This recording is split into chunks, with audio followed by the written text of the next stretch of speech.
Hi, everybody, and welcome back to another edition of the Beyond the Cage podcast. I am your host, Jim Gramm. Alongside me is the talented, beautiful, Dave Sadler. beautiful. No, not beautiful. Handsome. I wasn't going to go that far, but he is the Juice Dave Sadler. And on today's show, we got some headlines to go over.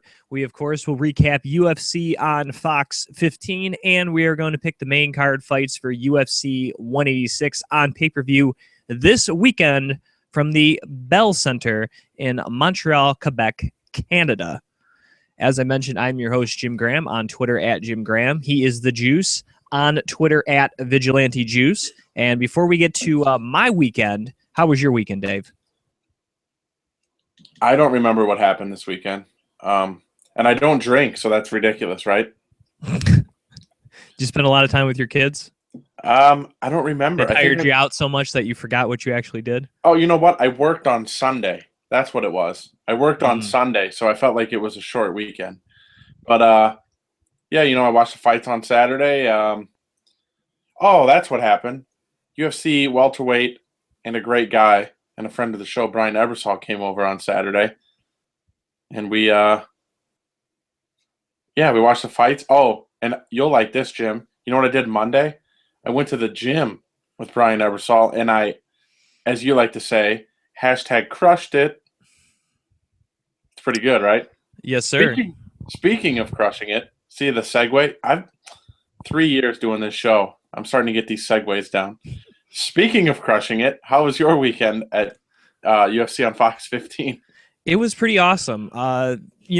Much like my hometown here of Detroit, I think Newark gets a pretty bad rap. And I'm not saying that there isn't bad parts of Newark or, you couldn't get, into some trouble there or something bad could happen to you.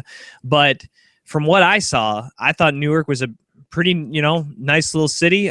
You can take the train to New York City. You can take the train pretty much to the whole state of New Jersey and most of, Manhattan, the boroughs and all that stuff. The arena, the Prudential Center, great. I mean, brand new arena, great sight lines. Where our hotel was in proximity to the arena, you only had to walk outside for like 2 minutes. Had a lot of nice like downtown areas, probably because of the new arena. I didn't think Newark was that bad, to be quite honest. It probably was a city I wouldn't be like, hey, let's go to Newark if there wasn't a UFC fight. But if there's ever one there again, or of course, now that my Red Wings are in the Eastern Division, playing more Eastern Conference foes, obviously they're going to visit New Jersey a lot more often. That would be a cool trip, seeing a Red Wings game there. And obviously, I think if you're going to stay in New York City, avoid maybe some of that, high hotel prices, you might be better off staying in Newark and I heard it's only like a 20 to 30 minute train ride from the Newark train station to the New York station.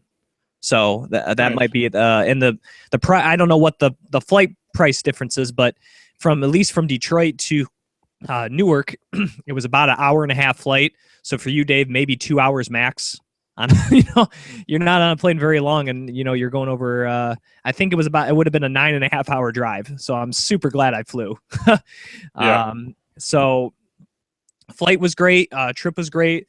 Had a great time there. They had a lot of cool, like, new booths and stuff they were doing. And I thought one of the coolest ones was they had a Metro PCS booth. You've seen the ads for Metro PCS, but they have a booth where it was like a texting challenge, and you went up against somebody else and you had to text Metro PCS wireless for all, and you had to see how many times you could do that. And I think it was like 30 seconds or something. And whoever won, they got a free autograph poster, or 8x10 like promo with the welcome to the show motto they've been doing here for these next couple months. They had Robbie Lawler, Johnny Hendricks, and Tyron Woodley that you could choose from. They're all nice looking, promos and everything. So that was pretty cool. They had, like a Muscle Farm booth was there. They had, in addition to the texting challenge, Metro PCS had like a kind of a fake cage background and an official UFC belt. You could take your picture with a UFC belt. As far as big celebrities there, obviously Robbie Lawler was there. Anthony Kiedis, the lead singer of the Red Hot Chili Peppers, was there. And my buddy actually caught him that I went with on our trip, our good friend Billy Brandt, listener of the show. He's probably listening right now. while walking around the concourse and checking everything out, he looked to see someone that was Liam McGarry, and he had asked, I think, the guy behind him, he goes, "Was that Liam McGarry?" And the guy's like, "Yeah, that was." He's like, "Holy crap." And I was waiting in line for something else, and he took off and got a picture with Bellator light heavyweight champion Liam McGarry, who I believe trains at the Renzo Gracie Academy there in Manhattan. So he was there for the fight. So Nice. that was pretty cool. Yeah, and there was a Q&A with Frankie Edgar before the weigh-ins. We got our pictures with Frankie Edgar. Saw the weigh-ins was cool, and the fights really, Dave. I believe you watched every fight. You had the ability to watch every fight, as you mentioned. You watched them with Brian Ebersol. The only disappointing fight to me was the Diego Brandao Jimmy Hedges fight on the undercard, where it got stopped after the first round when Hedges got a cut along his ear. I think the doctors were concerned it may fall out, but in his post-fight interview with Joe Rogan, Jimmy Hedges said, I don't really care if my ear did fall off. He goes, I was still going to fight. So, when you hear something like that, and obviously Rogan's kind of going through, the blood's not affecting your vision. Obviously, he's like, the cut's long. He goes, but it's not deep. He goes, I honestly don't think your ear was going to fall off. And very interesting stoppage. So that was probably the only bummer of the night, I would say. Yeah, we tried to watch it, but for some reason my Xbox One wouldn't log on to my Fight Pass. So, yeah. Hey, Jim, was your picture anything like this? I don't know if you can see that. No, the line was too long for that, dude. I was like, nah, the fights were about to start at 4:30, and I was like, nah, I got to get to my seat. So yeah, that's the most ridiculous picture I've ever taken. So we had pretty good seats. We were sitting, like, if it was a hockey game, like just to the right of center ice. It'd probably be around the blue line, but we were higher up, so we got to see directly into the cage, which to me are the best seats you can have, anywhere where you can look directly into the cage and not have to worry about looking up at the cage walls. I think are the best seats. So great seats. And real quickly on the undercard, just because I was able to watch every single fight on the undercard, and I'll kind of mention this too for the main card, Dave, but I feel like UFC on Fox 15 was kind of like the rise of the young guns for the UFC. I mean, you had Chris Dempsey, never fought before in the UFC. He took out Ultimate Fighter winner Eddie Gordon. Then he had Tim Means, the Dirty Bird. Boy, he just continues to impress since moving back up to 170. He defeated George Sullivan.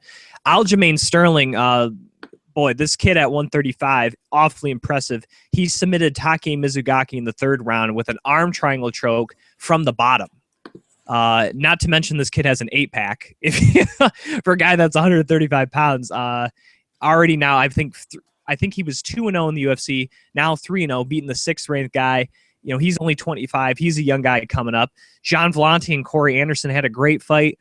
OSP with an incredible first-round knockout and performance over Patrick Cummins. Then he had another young guy, Beneil Dariush, dominates Jim Miller.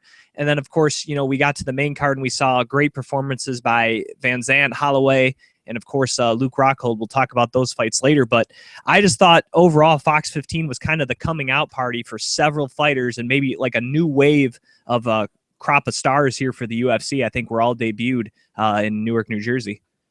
Yeah, I think you posted something like that on Twitter, and once I saw that, it was kind of a good point. We'll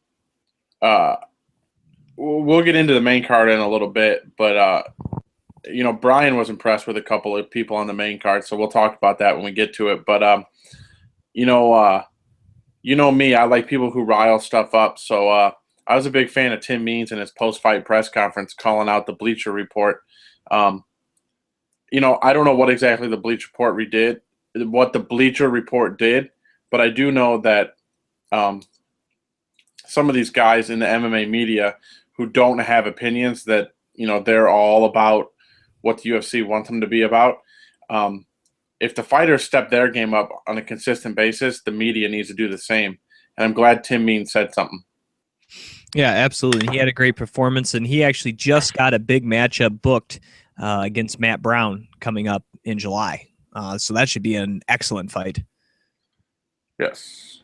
All right. Well, let's get to some of the headlines here for this episode of Beyond the Cage. Let's start first with this weekend, Dave. UFC 186, as reported, I think, many different outlets. But I have an article from MMA Junkie. Rampage will be back. Not back just as in the UFC. He's back on the UFC 186 card. I think we talked about this 2 weeks ago. Rampage was off the card due to a injunction granted by a New Jersey judge after Bellator requested this in a New Jersey Superior Court that disallowed Rampage Jackson from fighting Fabio Maldonado at UFC 186. Now, recently, the UFC has returned. I'm trying to look at the kind of what happened here.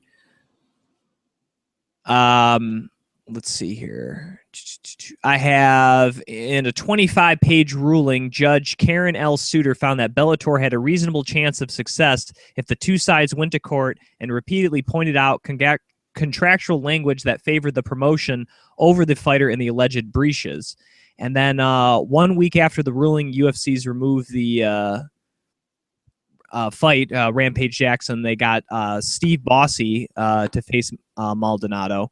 So he is now back. I can't find specifically why it got overturned here, but I guess either the UFC / Rampage Jackson appealed. The judge maybe looked it over and kind of considered that, maybe it wasn't as big a deal as it originally thought, which is kind of what we were thinking all along, Dave, that it really wasn't that big a deal. And I think it kind of goes that to saying, I think Rampage was saying, they went to a judge they knew could get the ruling. And I think now that if the fact it's overturned, he's back fighting on this card, it seems to be that's the case. Yeah, it's they got the injunction that they wanted to where it pulled him off the card, and it kind of took some steam away from the card. I noticed a couple people on some Facebook groups were posting pictures of the SBC, the poster that all the fighters sign, and there's no Rampage on it anywhere. And he's on the card, obviously. He's going to be there. He's going to fight. And he's going to be the co-main event, but they don't have it even listed as, on the poster. They have it the other way around. And, yeah, he's going to be on it. It'll probably help drive up some of the pay-per-view buys. But, it's it's good for the people that want to see Rampage get back in there. I hope it's a good fight. I hope he continued to train once the initial injunction went through, and he didn't let himself get fat or anything like that. But yeah, it's good. It adds a little more reason for people to order the pay-per-view on Saturday. Well, the fight will be at a catch weight of 215 because of the time away. So he will not have to make 205 pounds. So obviously that's kind of one thing helping Rampage. And I think now whether or not he will sign the poster, I'm not sure. But like you said, his picture will not be featured on there. That's kind of secondary because the UFC obviously had to reprint the posters once they found out he wasn't on there. They want to try to make it as official as possible. But with this being, Tuesday that the news came out that he was coming back on, that's when the fighters signed the posters. So they're not going to reprint 150 posters, just to add one guy. Right. So I would imagine now, obviously Maldonado already signed it. Now I don't know if that's Bossy had signed it. So if he did, they may just sell that or I don't know if they'll have Rampage go back and add his signature to all of them as well. So there could be a chance if you buy an SBC for this event that you may get an extra Bossy autograph on it. Not that that's really going to raise the value of it, but that'll be kind of a neat, unique thing that'll have that extra signature of a guy who didn't, fight on the card. Right. Hey, speaking of unique things, Jim, I know that we've got a couple other headlines to get to, but they put these cards out, right?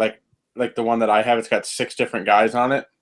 So the new product came out at midnight last night, and I'm watching this guy break cards last night, and they pull a card that's similar to this. My card's got Hoyce, Severin, Fry, Vitor, Couture, and Pat Miletich.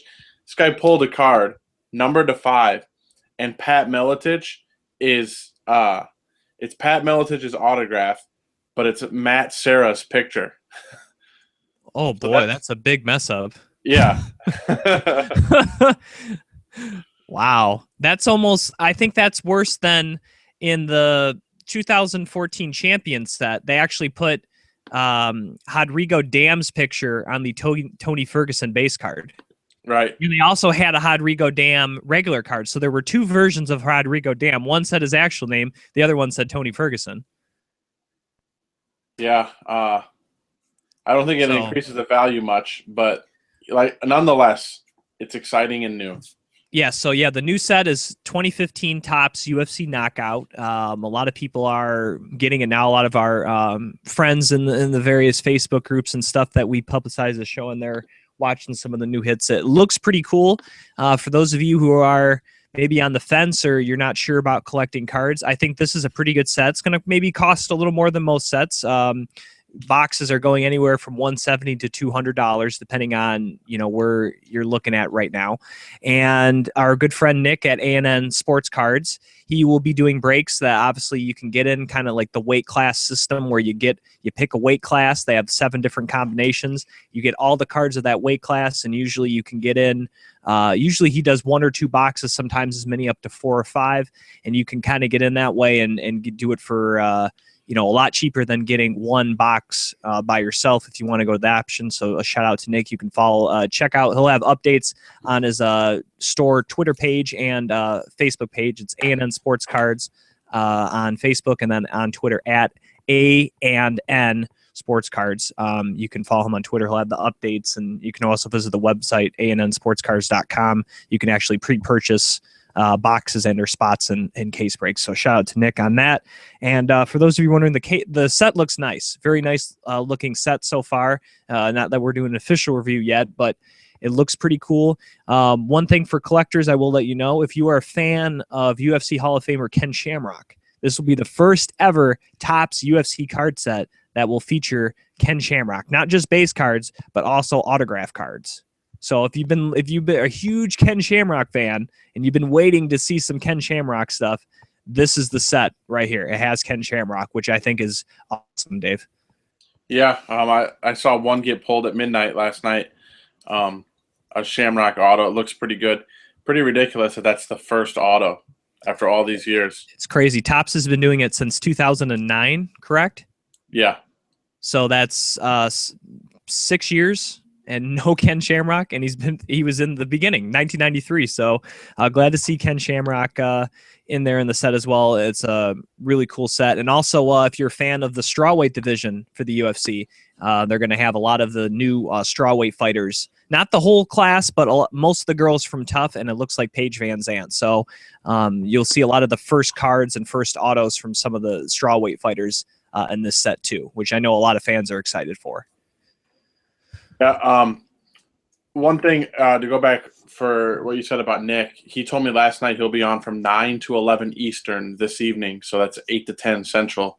If any of our listeners wanted to get in or at least check it out. And that's 5 to 7 Pacific. Ah, very good. So if you're in Denver, figure it out. And I believe that would be 3 to 5 Hawaiian. Yeah, I think. Sounds right. All right. Well, let's get off the time zones here. Let's continue on with headlines here. Reebok, of course, as most fans know, Reebok signed a exclusive rights with the UFC for the next 7 years that will start in July. And, of course, that will replace most sponsorships for fighters, including their in and out of cage active wear during fight week. And this deal, Dave, was supposed to be paid out according to top 15 rankings, which, of course, are based on media members' vote on the UFC website.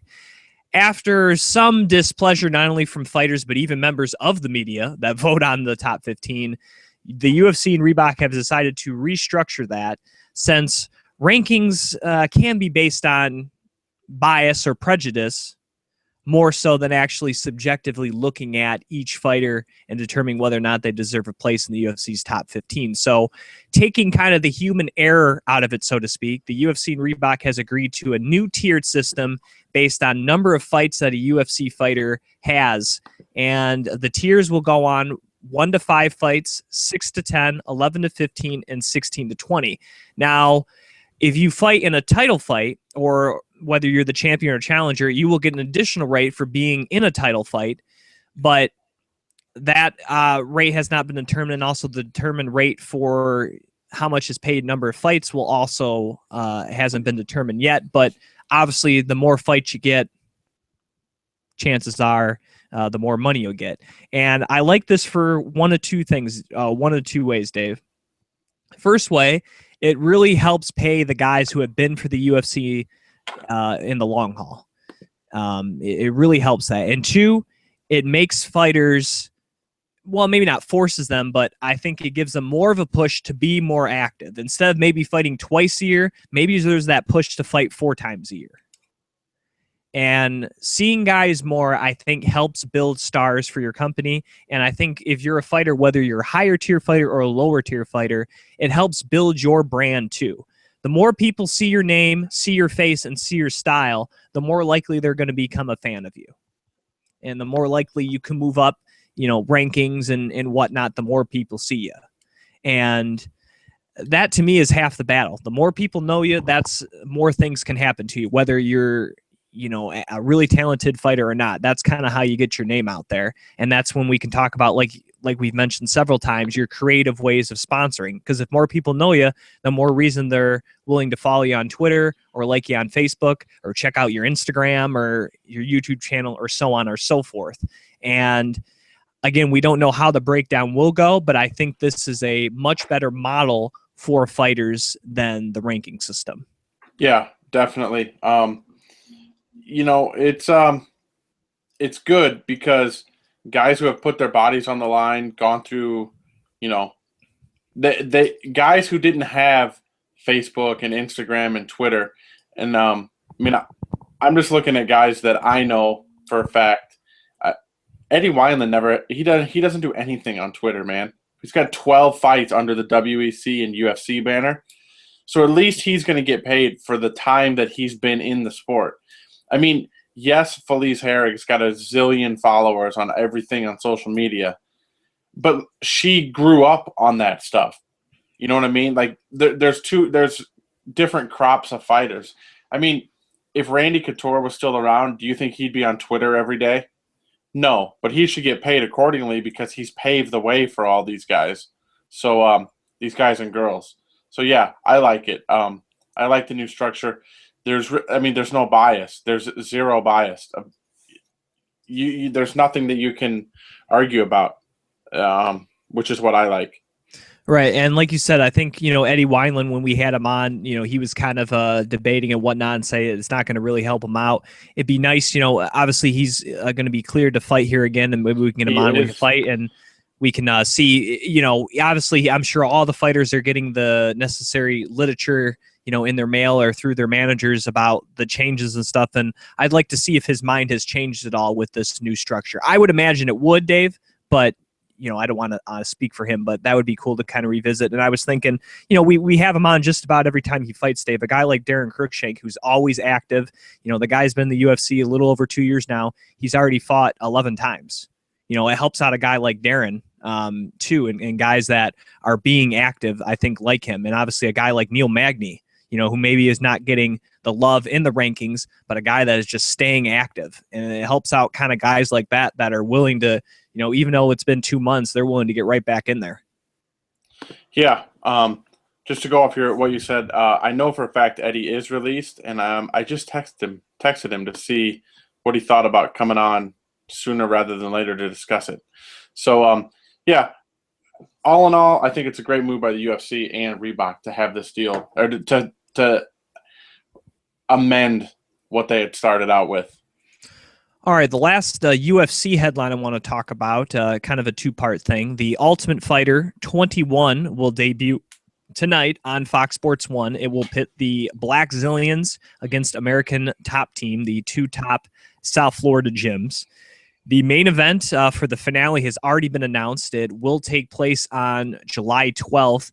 I think they're going to try to have it in Miami, Dave. They're not sure the venue yet.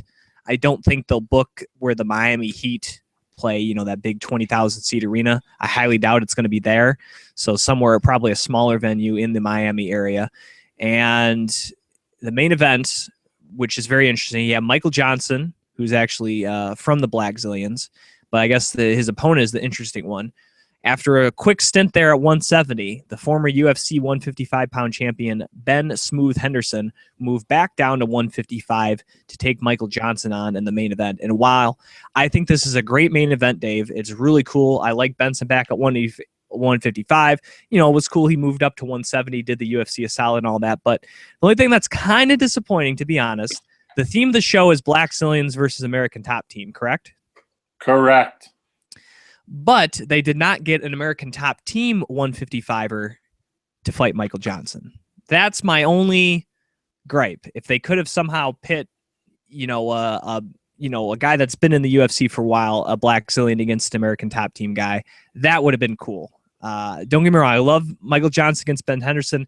Great matchup. If Johnson wins, I think he can get a title shot if he can beat Ben Henderson, considering the role he's been on. But I'm just saying that would have been kind of cool. And we don't know what other fights are going to be added to the card. Obviously, cast members are going to fight, but they could add another kind of big, ATT against Black Zillion guy. I think that'd be pretty cool.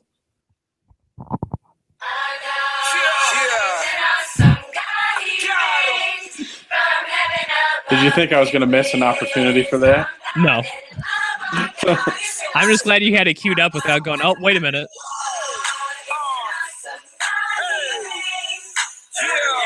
Best walkout ever. Anyway, no, yeah, it's a strange booking. There's probably somebody that they could have booked.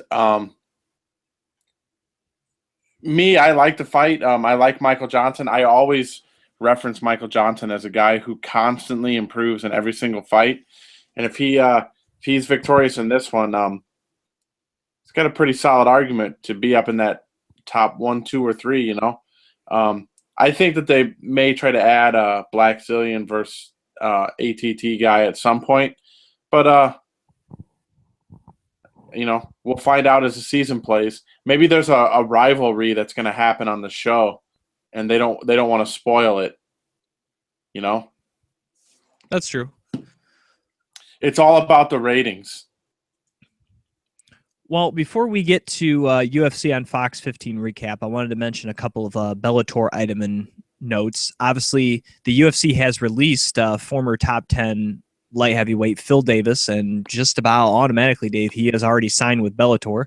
Yeah. The reason this is interesting is because Phil Davis may not always be the exciting guy, but he's beaten some of the top guys in his division.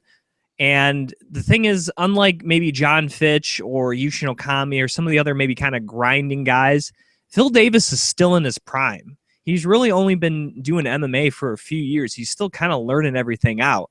And I'm honestly surprised that the UFC let him go. Yeah. It's like you said, is he the most exciting guy? No. Is he talented? Is he a serviceable guy? Yeah. We don't know the ins and outs of his contract. I mean, maybe he was making a little too much and not getting, the UFC not getting the, the bang for their buck per se. He doesn't really drive a group of people to tune in. That's not a big market. I'm trying to click on a couple things here to see if there's any pay to see kind of where he was thrown in the mix here. I just think for them in a division that's not that deep, light heavyweight, I'm not really sure they couldn't have been paying that much, and I just think it makes that division that much more weaker by getting rid of him. The light heavyweight is starting to become, it's probably not as weak as heavyweight, Dave, but it's starting to get pretty thin up there. Yeah. It's, unfortunately, that's correct.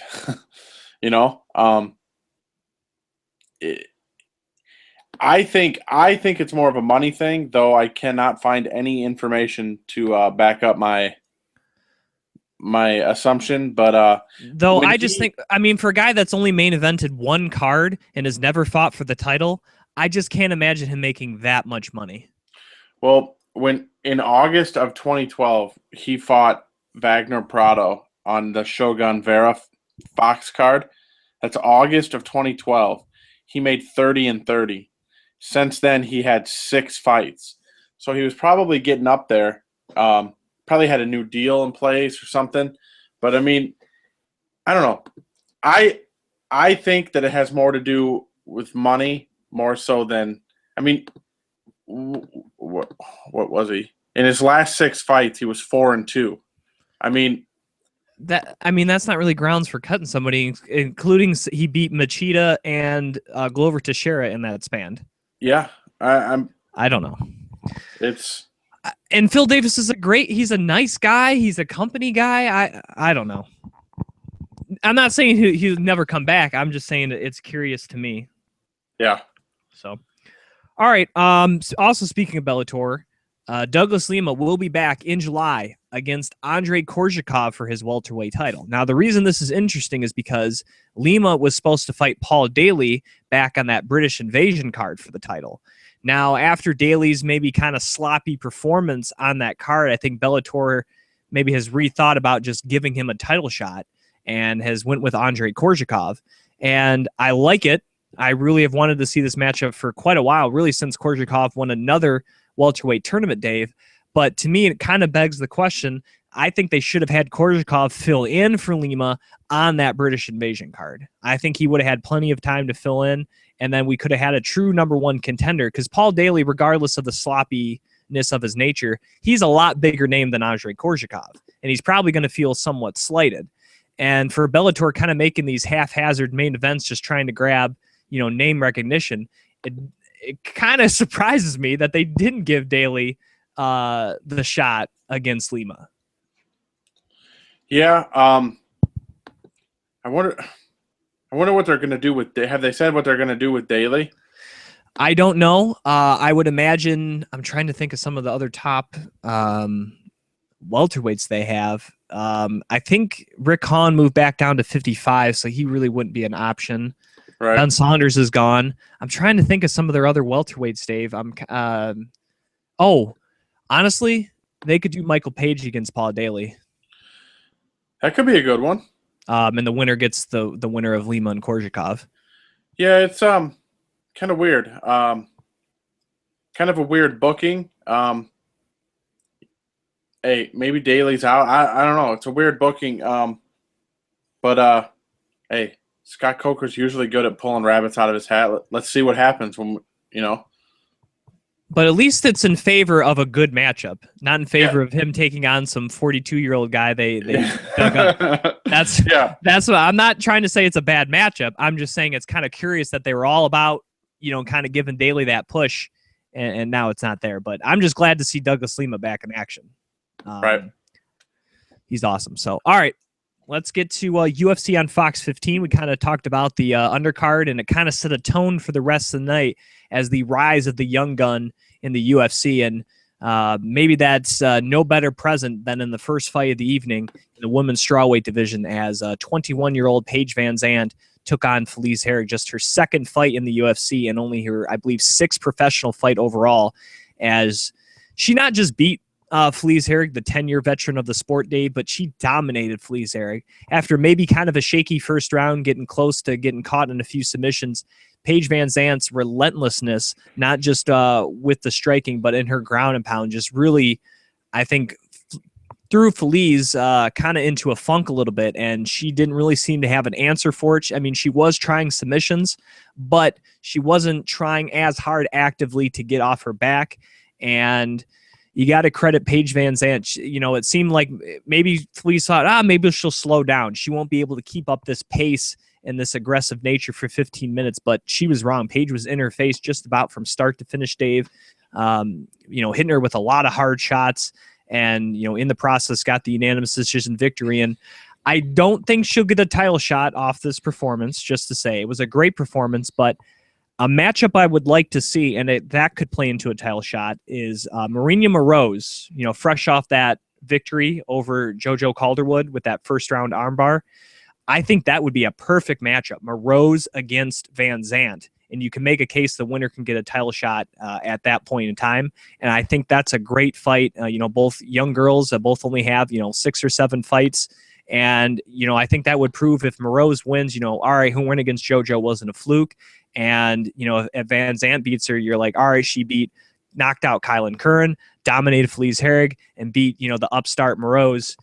You can start making a case for her getting a title shot as well. Yeah, there's a couple of things that come out of that fight.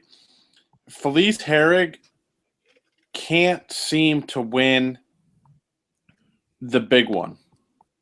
The big one seems to be an issue for her. She can always get right there, and then something happens, She just can't ever seem to get over the hump. I don't think that takes much away from Paige Vanzant, but I thought Paige looked really good. I would the Moroz fight is fine with me. Kind of both see where they both lie, but according to these garbage rankings on UFC, they put Paige. She went up 5 spots to number 7. And Moroz is number 9. So even according to their awful rankings, that could be a good fight. Or that could be the next fight. Right. And, we'll see how things play out in terms of number 1 contenders and whatnot and who gets jumped up and not. But very impressive fight for Paige Vanzant. And like you said, Felice Herrig, I don't know what she has to do to kind of overcome, the big matchup. But, yeah, she just did not perform on Saturday night. Did you happen to see her after the fight at all? No, I did not. But her face, you could see if you saw the post fight and stuff. She got beat up pretty bad. She took a lot of shots. So she got an indefinite medical suspension for a couple months. So it'll probably be a little bit before we see Felice again. All right, let's get to the next fight of the evening, Max Holloway against Cub Swanson. Like I said, there's a theme here. You have Cub Swanson, a guy who's been around, a guy that was close to a title shot, a guy who had a great run in the WEC as well, close to a title shot in there against kind of the young upstart here, Max Holloway, just 23 years old. And in this fight, Dave, I think the biggest thing I surprised at was the fact that Cub Swanson, a guy that does have some pretty good Brazilian Jiu-Jitsu skills and submission skills, didn't really try for the takedown. 0 for 3 on the takedowns and on the feet. The first, I think 2 rounds were, pretty even. In the first round, Holloway just outstruck Swanson 19. I'm sorry. I'm not looking at total strikes here. And let's see, distance. Why are they showing that? They're not showing it right. Well, here we go. All right, here we go. In the first round, Swanson got outstruck just by 3, 27-24. The second round, 35-21 in favor of Holloway. And then the third round, 24-13 in favor of Holloway. That's the round Swanson did try 2 takedowns. But I just thought that after that first round, after it was so close, and, the veteran nature of Swanson, Greg Jackson in his corner and all that, you would have thought that would have made something he would have entertained, to try to throw Max Holloway off his game. And it didn't seem like he was doing that. And it also seemed like he just wasn't pulling the trigger, Dave. Holloway was the one being the more active fighter, jumping in and out. And it just seemed for whatever reason that Swanson was tentative to kind of throw anything of real substance. And I think Max Holloway, a guy that doesn't have one-punch power, if you're going to allow him to accumulate strikes, I think eventually it's going to wear on you. And I think that's what kind of happened in this fight. Those accumulation of strikes really builded for Max, and he was able to do that very well, really employ his strategy. And that's when he was able to, run in there, drop him, and get that guillotine finish and get them out. And this is the most impressive performance by Max Holloway to date. I think Max Holloway is in a perfect position to set him up for a number 1 contenders match. And I honestly think Holloway's next fight should be Chad Mendes. I really think that's what's next for him. And I think that's a great matchup. And if he can get by a guy like Chad Mendes, there's no doubt that he is for real and ready for a shot at the 145 title. Yeah. Holloway looked really good in that fight. Cub, it seemed like something wrong. It just didn't seem like the Cub Swanson that we'd seen in previous fights. And while you were talking, Jim, I did a quick little look. Can you believe that the tier that Max Holloway is in for Reebok, 12 fights in the UFC, and he's like 19. He's super young, and he's already going to be in that third tier of fights for that Reebok sponsorship deal. It's pretty impressive. Right, he's the guy that stays active. See, he's going to get rewarded for being active, and that's kind of, I think, a great way to do it. But yeah, I mean, great performance by him. And what do you think about maybe Mendes next for him? Yeah, Mendes, he's going to have to.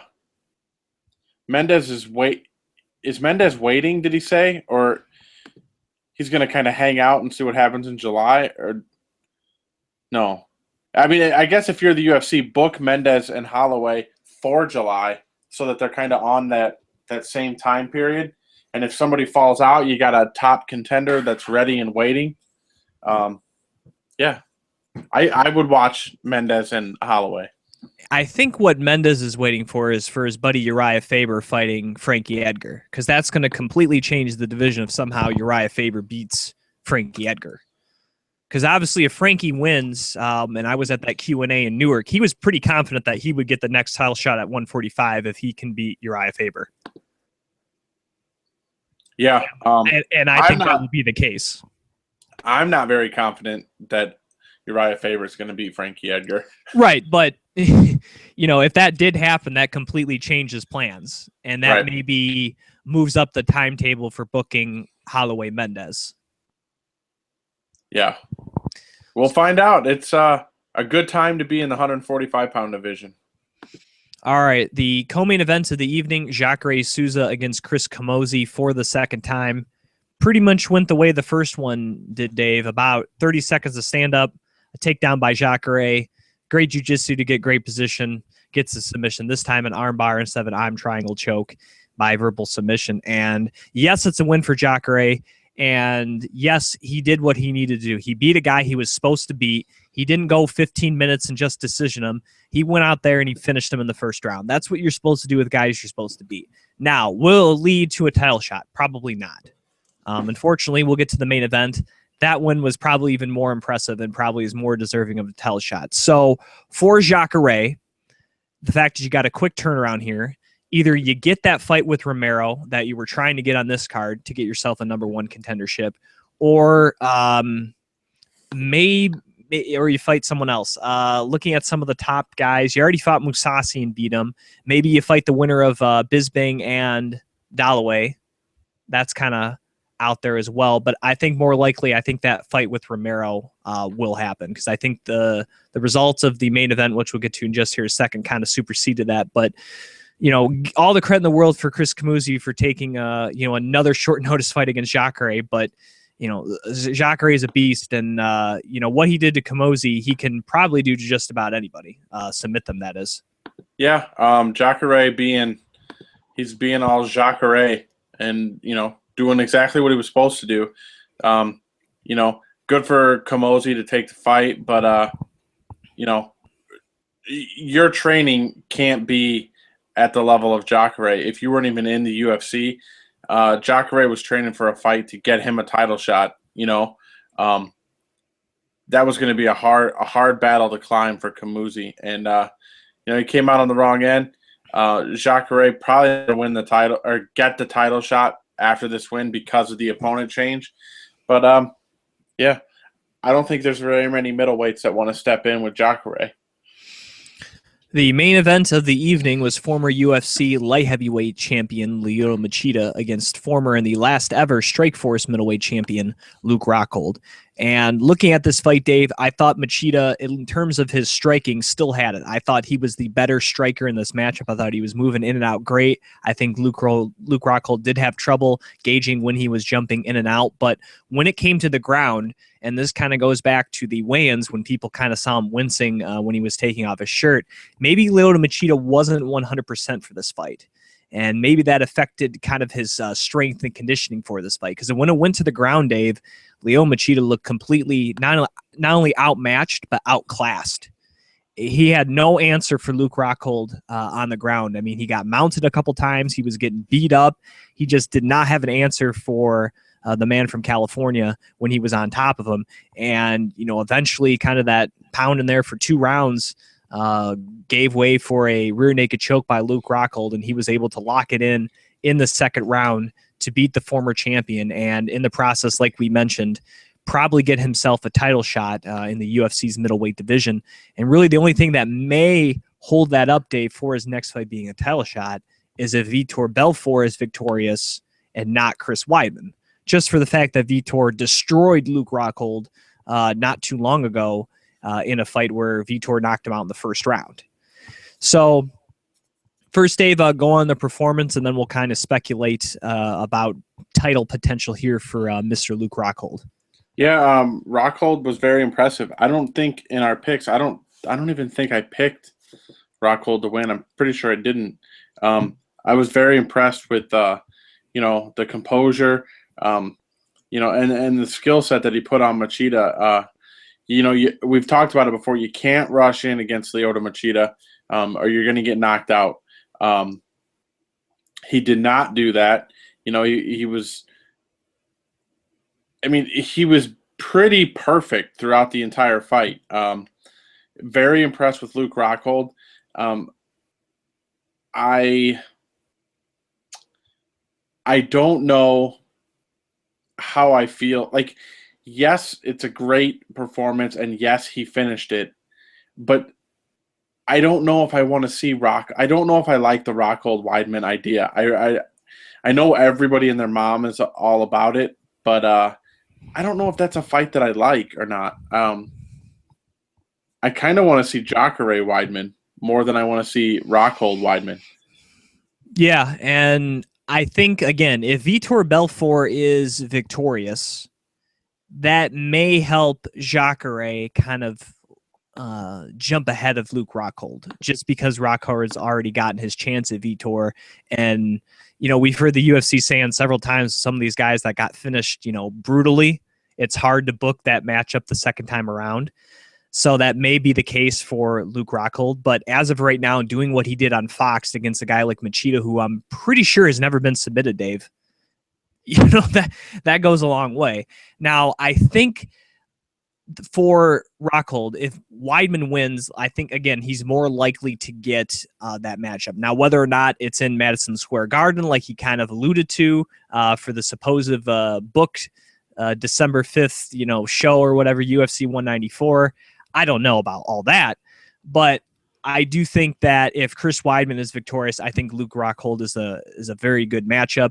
And then, like we said, probably then you get Jacare Romero, trying that fight again. But in the case of somehow if Vitor wins, maybe Jacare is a more likely opponent, and then maybe we get Rockhold and Romero.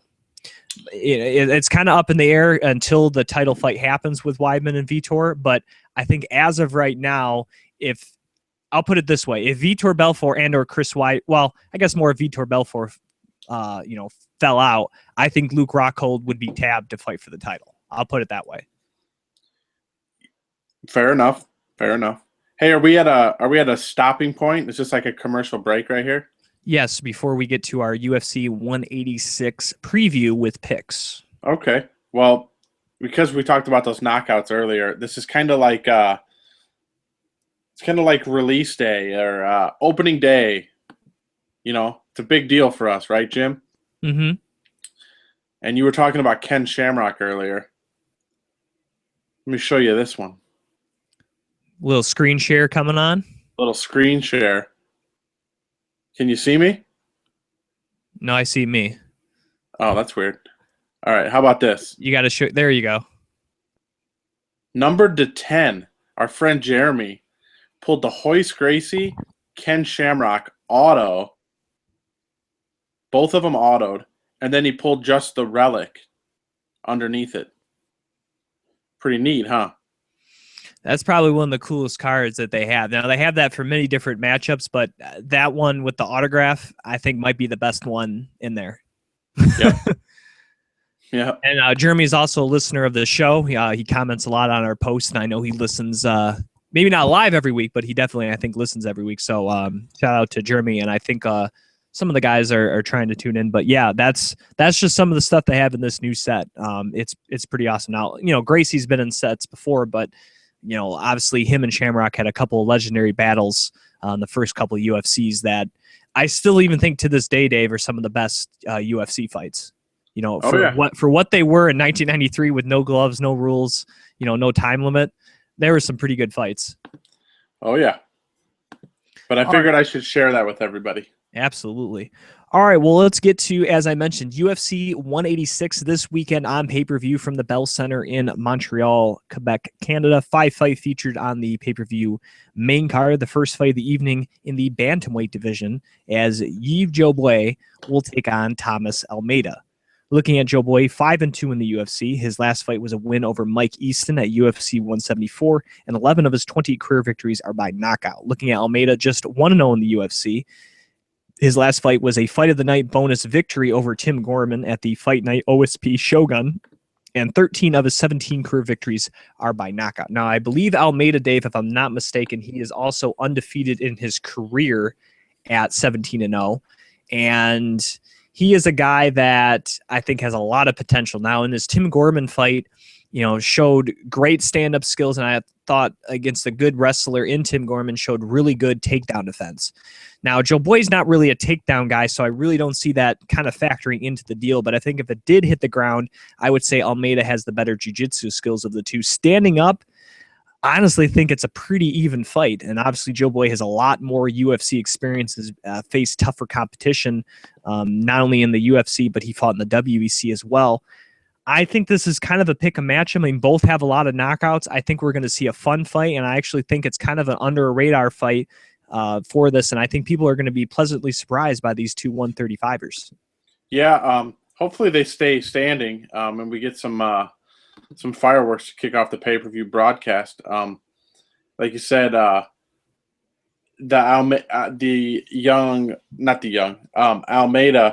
he is undefeated, which is impressive. He's only had one fight in the UFC. The rest are in organizations that most people haven't even heard of. But, Joe Buen is one of those guys, if he can beat Joe Buen, then he can move up, not into like an upper tier of fighters, but he can definitely move up to the next level of competition. The next fight of the evening will be in the lightweight division, and it will feature a newcomer to the UFC, Stephen Campbell, as he takes on John Makdessi. In his debut, Mr. Campbell is 11-2 in his career. He has fought for the Maximum Fighting Organization as well as World Series of Fighting in his last fight. Of his 11 victories, he has 5 knockouts.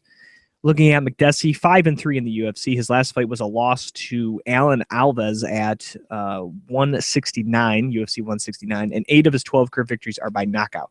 Now, Makdessi is a guy that kind of has solid boxing, Dave, is really good with his jab, pretty good footwork, but it seems like guys that really kind of pressure him and clinch him up are the guys that he has trouble with. And if you look at his 3 losses in the UFC, those are typically what's happened to him. So if Campbell, a guy, again, we don't know a lot about, but if he can employ that style of strategy, he can win. But I think if you really stay at range and you allow Makdessi to kind of dictate the pace and allow him to move in and out, you're probably going to lose. Because of Campbell, I don't really know about. It's kind of hard to get too hyped about this. Makdessi's pretty much been on every Montreal card, with his proximity of training there at TriStar with George St. Pierre. So the crowd's going to be behind him. So it makes sense for him to be on the main card. But in terms of whether this is going to be a good fight or a bad fight, I don't really know. I don't know enough about Campbell to really do that. But, Makdessi always seems to perform better when he is fighting in Montreal. I will say that. Yeah, this is the one fight, Jim, that when you look at the fight card, this is the one that scratches your head. I would much rather watch Alexis Davis and Sarah Kaufman on the pay-per-view card than Makdessi and Campbell. I understand, you're in Canada and you got to have the local guy and, get the nice pop, probably come out with the Canadian flag and all that kind of stuff. But not knowing a whole lot about Campbell, you just don't know, what's going to go down. Like you said, Makdessi's good in Canada, but, does that change at this one? But like I said, I'd rather see Davis and Kaufman on this spot. Isn't Kaufman and Davis both from Canada? Davis is. Right. Kaufman I is thought from Kaufman British. was too. She's from British Columbia. There you go. See, both Canadian. All So four fights on the undercard that's on Fox Sports 1 have at least one Canadian in it. and I believe Makdessi and Joe Boy are the only two Canadians on the main card. Yeah, Horiguchi is not from Canada. No, surprisingly. Zing! All right. Actually, it should be a Zingano. Like this? I don't know. I was just trying to make it like an MMA thing. All right, let's get to the next fight of the evening. Would you say that they need to zing the bell? Yeah, something like that. Zing the bell. Michael Bisping against CB Dollaway. Michael Bisping, 15-6 in the UFC. His last fight was a loss to Luke Rockhold at the main event. That was the main event in UFC Fight Night Sydney. 15 of his 25 career victories are by knockout. Look at Dollaway, 9-6 in the UFC. His last fight was a loss to Machida. Again, he main evented that card with Machida down in Brazil just a couple months ago. And 6 of his 15 career victories are by knockout. Now, in a fight not too long ago, Tim Kennedy was able to dominate Michael Bisping for 25 minutes, taking him down. CB Dollaway, I think, has that capability, but do I think he will do it? I don't think he'll be able to. Michael Bisping has usually had traditionally very strong takedown defense. And if it stays standing, regardless of this kind of little streak Dollaway's been on, I just don't see him being able to really stand and strike with Michael Bisping. I just don't really see that being an option. And, you know, I think Dollaway kind of had a nice little run there, but I think, you know, the slide for him kind of continues. And I think Michael Bisping will continue his run of beating, you know, mediocre fighters in the UFC.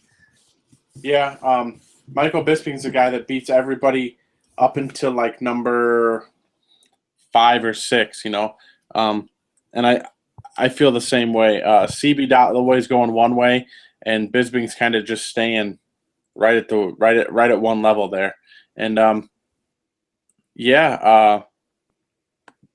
interesting matchup, actually. You know why they put it together, but you know, as much as we kind of laugh at this one, this will probably be a great fight. Isn't that's usually how it works out? Well, I'm not saying it won't be a good fight. I mean, it has the chances to, but yeah, you know, it's not a I think maybe because both are coming off of losses, Dave. It's not a matchup I'm very hyped for. You know, and the fact I've really never been a fan of either gentleman, and I'm kind of glad Rampage is back on the card because I think this would have been a pretty bad co-main event. Right. Especially for a pay-per-view. If this was like the co-main event of a Fox Sports 1 card, I'd be like, that's pretty solid. But for a pay-per-view, yeah. Much so. As I mentioned, Rampage is back. Catchweight bout, 215 pounds against Fabio Maldonado. Rampage Jackson, 7-5 in the UFC, has not fought for the organization since January of 2013. In that time, he had a 3-run fight in Bellator, which he won every single one of those fights, including 2 knockouts. 16 of his 35 career victories are by knockout. Looking at Maldonado, 5-4 in the UFC. His last fight was a win over Hans Stringer at 179, and 13 of his 22 career victories are by knockout. This is just going to be a fun brawl, Dave, between two guys swinging heavy shots at each other. And I don't know who's going to be left standing, but it's going to be fun and it's going to be exciting. And I'm just glad to see Rampage Jackson back. I know he's not going to be the Rampage we remember knocking out Chuck Liddell at UFC 71 or anything like that, but you know, he's always going to have a special place with me. You know, always going to be a fan of this guy. And, you know, I don't know how many fights he has left, but if they're fun ones like this, you know, that's what I can kind of get down with. And I hope he can have a good showing here against Maldonado. And maybe, as fans know, I've been hinting at going to the Nashville card. He hasn't fought in his home state of Tennessee under the UFC banner. Win or lose, maybe that's a perfect place for Rampage to make his next appearance, and maybe against another Tennessee native in Oven St. Peru. I don't know. I don't know, but I'm just saying I'm excited for Rampage Jackson, and I think it kind of helps save what was a dying UFC 186 card. You're not saying. You're just saying. No, it's pretty good. Pretty fun fight. It's two guys that are going to throw down. Probably won't be too many takedowns. Just be two guys in there swinging. It'll be a fun fight, like you said. As long as they keep booking Rampage in fights that are entertaining and not so much rankings involved, Rampage isn't going to be fighting for the belt anytime soon. But if they keep him in fights like this, I'm cool with having him around. Let's get to the main event of the evening. For the UFC 125-pound title, Demetrius Mighty Mouse Johnson put his title on the line once again, this time against Kyoji Horiguchi. Looking at the challenger, Horiguchi, 4-0 in the UFC, overall riding a 9-fight winning streak. His last fight was a victory over Luis Gaudino at UFC 182, and 9 of his 15 career victories are by knockout. Looking at the champion, Demetrius Mighty Mouse Johnson, 9-1-1 in the UFC. His only loss coming at 135 pounds, 7-fight winning streak. Last fight, another impressive victory over Chris Carrieza at UFC 178, and 9 of his 21 career victories are by decision. Now, Horiguchi, definitely the future of the division, bright young prospect. Maybe next to Dodson and Benavidez, maybe the next biggest knockout guy in the 125-pound division. He's crazy, he's wild, he's fast. But is he as fast as Mighty Mouse Johnson? Can he go 25 minutes no problem like Mighty Mouse Johnson? Is he as diverse in his game like Mighty Mouse Johnson? Is he comfortable on the feet as he is grappling or off his back? And those are the questions we have to answer. Now, whether or not this title shot is rushed, which I think it's a bit, or not, Horiguchi, I think with another one was probably going to get there anyway. Mighty Mouse Johnson, when people do the pound for pound list, he's arguably the best fighter in the UFC. And I think just in terms of a technical aspect, I think he's the most technically sound fighter in the UFC. I don't think there's anyone, if you look at the skills you need to be a mixed martial artist at all facets of the game, striking, clinch work, on top, on bottom, offensively, defensively. I'm not sure if there's a better fighter in the UFC than Demetrius Mighty Mouse Johnson. I honestly believe that, Dave. And that's the thing, as fun and as exciting as Horiguchi has been in his 4 fights here in the UFC, I don't know if he can get to that level yet. And I'd love to see him compete with Mighty Mouse Johnson because I'm a really big fan of Horiguchi, but it's really hard to pick anybody to beat Mighty Mouse Johnson because nobody has come close to touching this guy. No, I think that Mighty Mouse, our friend John at Combat Cardboard, he said he asked us for our pick, so I gave him my pick, and I told him Mighty Mouse will win again and cement himself surely as the most underappreciated champion in all of the UFC, and I think that holds true. I think Mighty Mouse has the most talent in the UFC, and because he's just basically finishing everybody and gets better and better each time, I think people just look past him. There's not a real compelling fight at 125 pounds to challenge him. But, Horiguchi's looked good in his fights. Is he going to look good enough to be dominant against Mighty Mouse? I don't think so. And this kind of goes back to, and this may be off topic for some people, but it kind of goes to tennis. And Roger Federer, for many years, arguably the best tennis player in the world, but he didn't have that rival. Then all of a sudden, here comes this guy from Spain by the name of Rafael Nadal. And they kind of spurged a rivalry, kind of going back and forth, trading majors and beating each other. And that, to me, kind of raised the profile and legacy of Roger Federer, having that great guy to play off of in Rafael Nadal. Mighty Mouse has not met a guy like that has kind of raised his profile. And even though he lost both times and probably still would have went down as a great fighter regardless, but I think the battle with Anderson Silva and Chael Sonnen, I think raised Anderson Silva's profile. Right. He had that rival to play off of. And Mighty Mouse needs somebody like that. He needs a Nadal. He needs a Chael Sonnen. He needs somebody to play off of, regardless whether he's victorious 2 or 3 times or not. and he hasn't found that guy. And I think maybe that's why he's kind of looking underrated. He hasn't kind of found his equal, so to speak. And I know this is was a comedic movie and really silly, but if you remember in Ricky Bobby with Sacha Baron Cohen and Ricky Bobby, he goes, I was going to keep racing until I found my equal. And he's like, I was hoping that was you, Ricky Bobby. I know that's a joke movie, but I think the sentiment holds true. He hasn't found his equal yet. And if he doesn't find it soon, he's going to have to jump up a weight class just to compete with guys. But I think that's kind of why Money Mouse has been under the radar. And until maybe, I don't know if Horiguchi can be that guy, but I think for him to really kind of go amongst the greats, Dave, he needs that, that sparring partner to kind of help elevate his prestige, I guess I should say. So he's like the Hulk Hogan, and he needs the Iron Sheik or the Sergeant Slaughter. Is that what you're saying? Right. Yeah.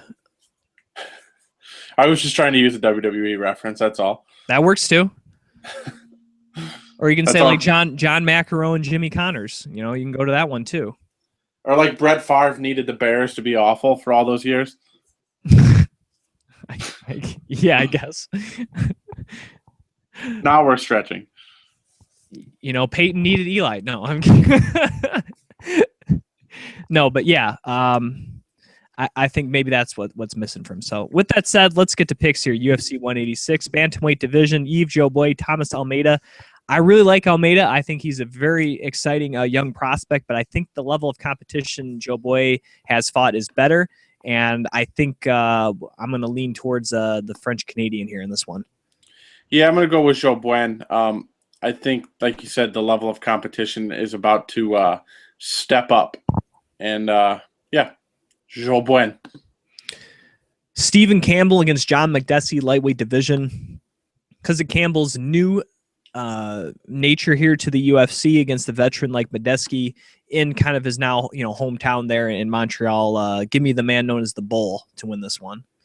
I'm gonna go the other way, Jim. Campbell, just a hunch. All right, in our next fight of the evening, in middleweight division, Michael Bisping against Stevie Dollaway. I don't know. Maybe in a 15-round fight, he can get lucky, land a couple takedowns, lay on him enough to get a victory. But I think Bisping, has always had great takedown defense. Definitely a superior striker. So I will take the man from England to win in this one. Yeah, I'm going to go with Bisping 100% on this one. Light heavyweight co-main event, technically a catch weight at 215 pounds. Former UFC light heavyweight champion Quentin Rampage Jackson makes his return after 2 years absence to take on Fabio Maldonado.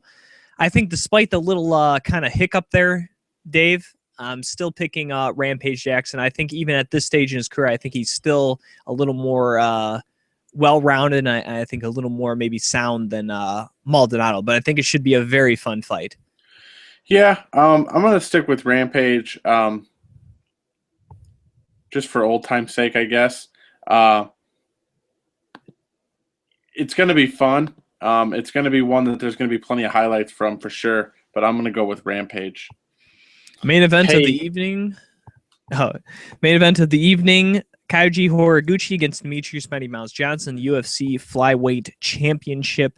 As I alluded to earlier, I don't think you can pick against Mighty Mouse now and probably not in the next couple of years. It's Demetrius Mighty Mouse Johnson, and he's going to get another title defense. And really what we're waiting for, Dave, is that John Dodson Mighty Mouse 2. And I think this is just kind of a quick interlude until that fight could take place. Very much agreed. I'm going to go 100%, 101% actually, with Mighty Mouse. All right. Any final thoughts here on the show, Dave? Yes. Viewers, listeners, friends, family, co-workers, all of our distinguished guests and people listening, congressmen, senators, presidents, Steve Sadler. I am on day shift now, so there may be a slight change in broadcast time. There will be a slight change in broadcast time. We haven't quite figured it out yet, but just kind of stay tuned to the Facebook page. Yeah, we're going to change that up a little bit. And, Yeah, that's where we're at. Oh, one more thing before I get out of here. If you're listening to the show, you should definitely tell one person about it when you're done listening. That is all. Dave is correct. Changing his work schedules, so changing the Beyond the Cage schedule. So we're not sure on the exact time. We're going to try to update everybody, as Dave said, on our Facebook page, facebook.com/Beyond the Cage podcast, hopefully by Monday. And we're still going to stick to Wednesdays. I think people like the Wednesday show. We like doing it on Wednesday. So I think it's going to be on Wednesday. So it's not going to be a day change, just simply a time. It wouldn't be any earlier than, just to give you guys a heads up, probably somewhere around 5 Eastern. That'd be probably the earliest to change, so a couple hours difference. That's kind of what we're shooting for. We're not 100% sure. As Dave mentioned, he's still working things out with the new schedule change. He's going to see how everything kind of flows and everything on a day-to-day basis, but that's kind of what we're efforting. So maybe like you can sit and have dinner with Beyond the Cage or something like that. So kind of hoping for that. We also may plan to trying some primetime stuff. Maybe not every week, but trying to change things up. We like the noon schedule, but got to change. So we're going to change things up here, and we'll see if it works out. If we got to change a different day, so be it. But so we'll change a little time, but we're going to try to keep it on Wednesdays for everybody. So at least they know Wednesday means Beyond the Cage, regardless of when we're going live. And you should definitely tell somebody that you're listening. Absolutely. And of course, share the Facebook page. And, again, we're trying to do a contest every month, or at least every other month, to get, everyone active to feel part of the show. But we're trying to work some things out here. So, yep, we'll let everybody know official time, hopefully by Monday. So for the Juice, Dave Sadler, you can follow him on Twitter at Vigilante Juice. I am your host, Jim Gramm, at Jim Gramm on Twitter. And thank you for listening to another edition of the Beyond the Cage podcast.